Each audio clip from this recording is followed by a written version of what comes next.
په باجوړ کې قومي مشرانو له طالبانو غوښتي دي چې د پوځیانو سره د جګړې لپاره غرونو ته وخیژي یا هم افغانستان ته ستانه شي.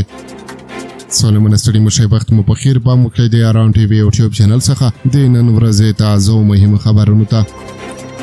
د پاکستان اډان ورځپاڼې راپور ورکړی دی چې د خیبر پښتونخوا په باجوړ کې د تحریک طالبان پاکستان مرکچی پلاوي لا ځایي قومي مخابرو سره په ناسته کې پریکړه کړې ده چې له استوګنیزو سیمو به وځي، خو ټینګار یې کړی دی چې په بشپړه توګه د دغې ولسوالۍ څخه نشي وتلی.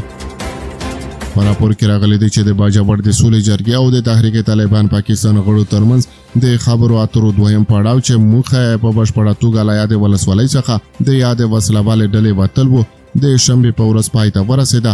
دغه 50 کسیزه جرګه د لوی مامند په سیمه کې شوې ده.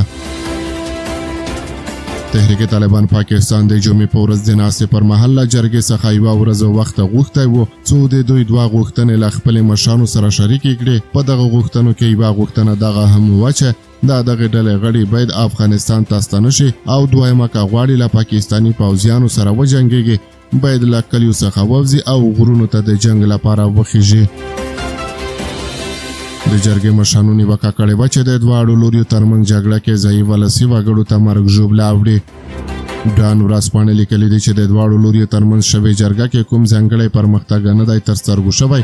دا ناسته د سهشنبې په ورځ د ماسپښین 3 بجې پیل شوې وه او د شپې نه وخته پای ته ورسېده، خو د جرګې مشرانو تر دې دمه رسنیو ته د ناستې رسمي جزئیات نه دي اعلان کړي.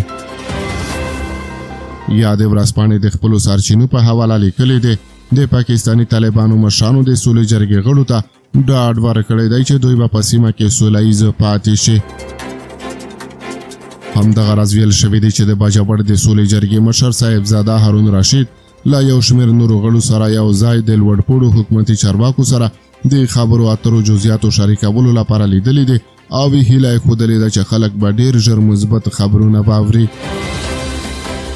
پاکستاني طالبان او باجوړیان داسې مهال سره جرګه کېږي چې په دې وروستیو کې هلته له پوځ سره سختې وسلوالې نښتې وشوې او له امله یې سلګونه کورنۍ بېځایه شوې دي. همدغه راز د ښځو او ماشومانو په ګډون یو شمېر ملکي وګړو ته هم د دغو جګړو له امله مرګ ژوبله اوښتې ده.